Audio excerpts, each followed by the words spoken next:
Abso-stinkin-lutely awesome, guys. The ATF did it again. They made millions of Americans just like us criminals. Yay!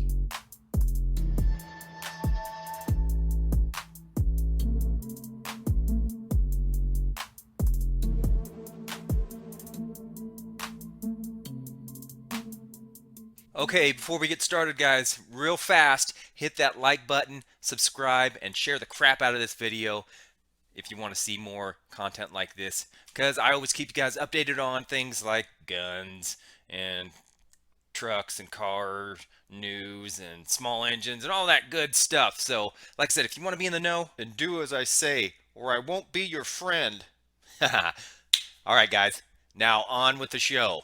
You guys remember way back when I told you that the ATF was drafting up a whole bunch of new regulations and rules that we didn't, as American citizens, vote on, but they were just going to go ahead and do it anyway. And it looked like it kind of fell through for a little while. And then we got a ruling that said that they were going to come out sometime here in the new year and go ahead and just try to put it through. Well, they went ahead and did it. That's right, the ATF drops the new pistol brace rule, and it's not looking good. Although I will say there is one caveat to that. And I'll tell you later because I don't want to ruin it now, because it does make it a little easier to swallow this news. But like I said, we'll go ahead and cover that here in just a bit. So the ATF, like I said, announced the big brace rule, and it has been formally approved. It will have some gun makers and, of course, a lot of us regular citizens, the U.S. gun owners, scrambling to stay on the right side of the law with the feds. Boo! The rule was announced in a somewhat cryptic statement from the Justice Department on January 13th, 2023.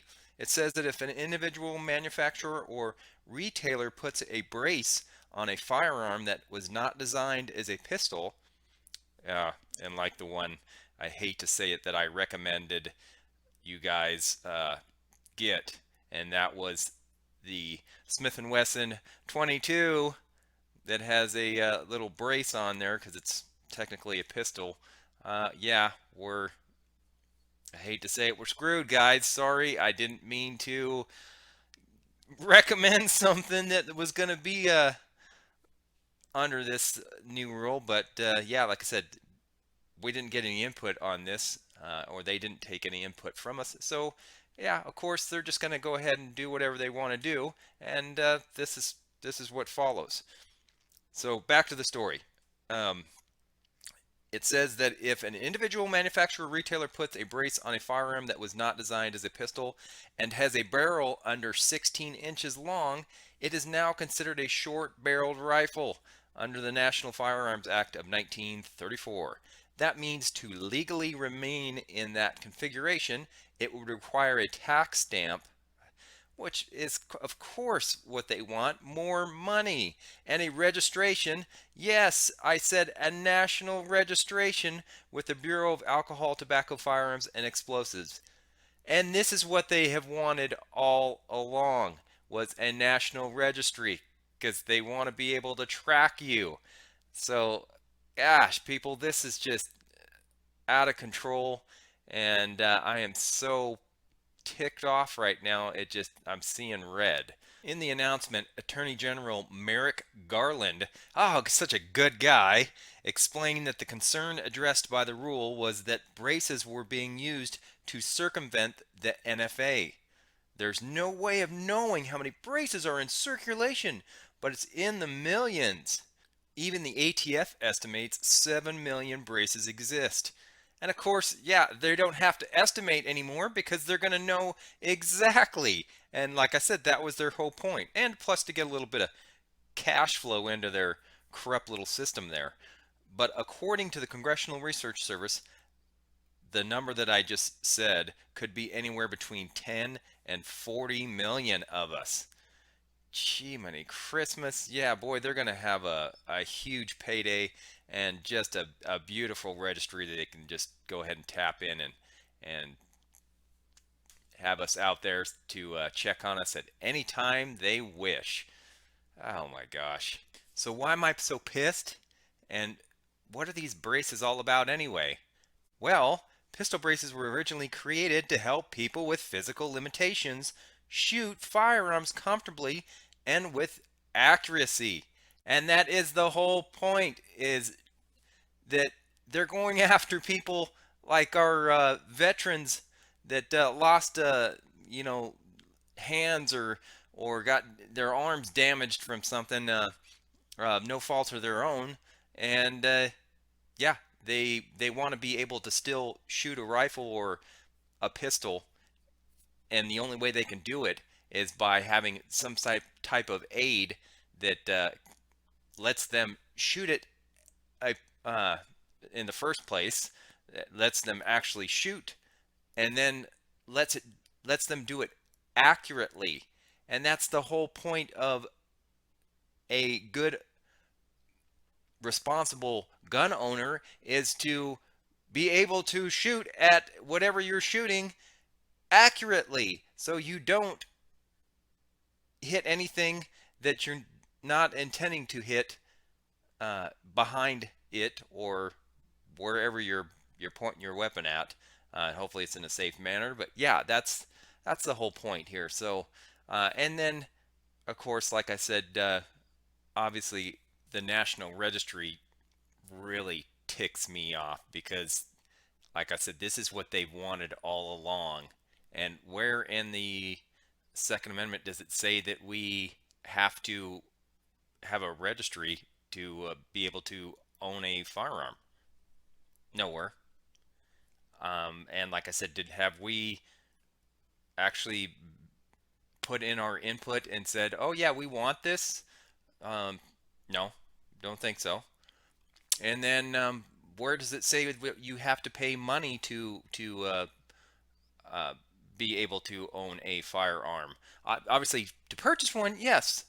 Uh, and sometimes you don't have to purchase one because you get it handed down to you from your previous generation, like your dad or grandpa or whatever. So yeah, where does it say you have to pay to the government to be able to have the right to do this? Nowhere. So yeah, with all those little caveats there, yeah, this is really, really gonna be a real stinker on their part, and screwing the American people. But like I said before, there is only one good thing that I like about this ruling, I guess that comes out here, and the only one thing that I like, because as you'll see, there's a couple of things that some people could say, oh yeah, well, this isn't actually mandatory because of this and that, and I'll tell you why. But yeah, it's not not everybody can qualify for these, or no, do they want to qualify for these. So we shouldn't have to be put in this position in the first place, is what I'm trying to say. But let me tell you those little caveats right now. According to the announcement, the rule goes into effect on the date of the publication. So in this case, I believe it is January 13th, so it's already in effect. In the Federal Register, it allows 120 days for manufacturers, dealers, and individuals to register an existing NFA short-barreled rifle without a tax being administered, or should I say that the SBR tax will be waived. So same thing, which, like I said, is the only thing that I am possibly giving them props on a tiny bit. But then here this, if anybody does not want to register, the ATF says that they can remove the brace to return the firearm to a pistol, or they can surrender the gun to the ATF. Well, guess what, ATF? My pistol, I can't remove the brace because it is part of the back end there, which is connected to the lower receiver, and then of course you have your upper receiver, but that is, you can take that off and um, you're all good. But like I said, it's all one piece on that lower receiver, so there's no way that I can take it off without ruining the weapon. Oh, it's ruined!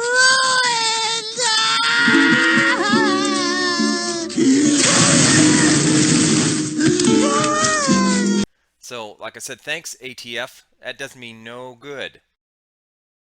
The ATF statement would appear to mean that all pistols with braces are now SBRs, because who has a pistol with a barrel longer than 16 inches? But at the end of the announcement, the feds say, nothing in this rule bans stabilizing braces or the use of stabilizing braces on pistols. Yet it remains unclear on what pistol braces would be legal. And of course, it's nothing that they said was going to ban the stabilizing braces. They just want to create a registry and all the other crap that I said.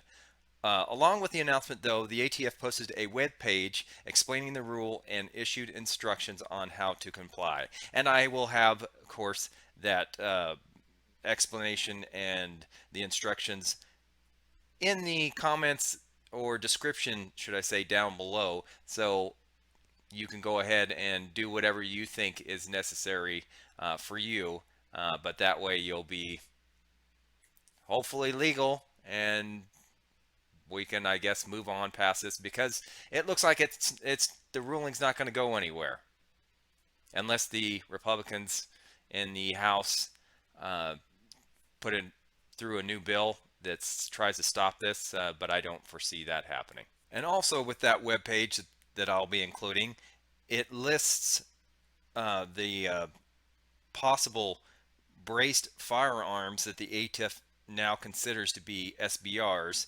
and hopefully it will encompass a large swath of models, so you won't be left in the dark on what exactly these cover. But if you want to, you can go back to my previous video that I guess explains basically what they are looking for as far as the criteria, because there is a sheet that they will be looking at, and I will put that in the link down below too, so you can watch that video and go ahead and get on their website and check out, like I said, their criteria to see if you do have an SBR, which basically everybody does, so it's kind of not even worth your time, but to watch my video it is. If you're like me and you do not want to read the ATF's new rule, which clocks in at nearly 300 pages and is the exact opposite of clear and straightforward, go ahead and, like I said, I'll have that link there for Form ATF Worksheet 4999. And like I said, it's first glance, it may not be immediately obvious what all firearms on the list have in common, but this now shelved worksheet here may provide some insight, and that's what the new brace scorecard is based on. And a little background here, the proposed worksheet 4999 assign point values for the objective design characteristics or features that are common to rifles, features such as associated with shoulder stocks and limiting the ability to use the stabilizing brace as an actual brace. These point values range from 0 to 4 points based on the degree of the indicator, explained as follows. 1 point is a minor indicator. The weapon could be fired from the shoulder. 2 points, moderate indicator. The weapon may be designed and intended to be fired from the shoulder. 3 points, strong indicator. The weapon is likely designed and intended to be fired from the shoulder. Or 4 points, decisive indicator. The weapon is designed and intended to be fired from the shoulder. The point values associated with particular features or designs were based upon their relative importance in classifying the firearm under federal law. Therefore, more points were assigned to design features that more strongly indicated that the manufacturer or maker's intent was to produce a shoulder-fired weapon. And what does this all kind of come down to? This administration continues to find new ways to attack gun owners. And this time their target is brace equipment firearms that allow persons with disabilities to safely and effectively use pistols. The good thing about this is there are some foundations out there that are or have thrown out their little lawsuits right now. And one of them is the Gun Owners of America Foundation, and the other one is the Second Amendment Foundation. And they've each filed lawsuits against the ATF over arm braces and will amend it to conclude their new attack. So, looks like all is not lost. We might have a slight chance of overturning this, but in the meantime, guys, like I said, hopefully I gave you some, I guess, ammunition on and insight on how to go ahead and comply with this ruling, because you don't want to be a criminal, especially if you're a law-abiding citizen. And yes, all this sucks really bad. You can tell it in my voice. I'm very disappointed. But like I said, I hate to be put in that position to where I have to do this, but I don't see any way around it. So like I said, I gave you this, guys, this stuff to hopefully help you navigate, all this confusing stuff. And I guess choose for yourself to whether you want to go ahead and comply with this ruling or not. But anyway, like I said, thanks for watching, guys. I really appreciate it. I will support you in anything and any decision that you make. So if you want to let me know in the comments down below what you guys think about this, and if you want to be so bold as to let me know what you're thinking on doing, or did you comply with this, or what's going on? What are you gonna do? That's the big question.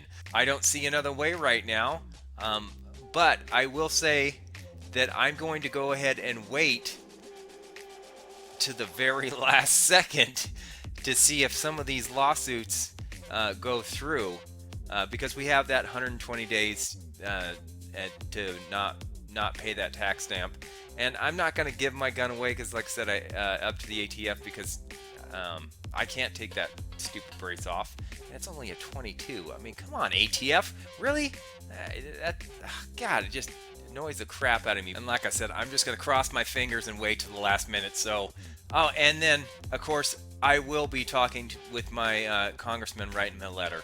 And if you watched some of my other videos, I'll send a link to that video that I tell you guys how to write your congressman and your local representatives, and maybe that'll make a difference too.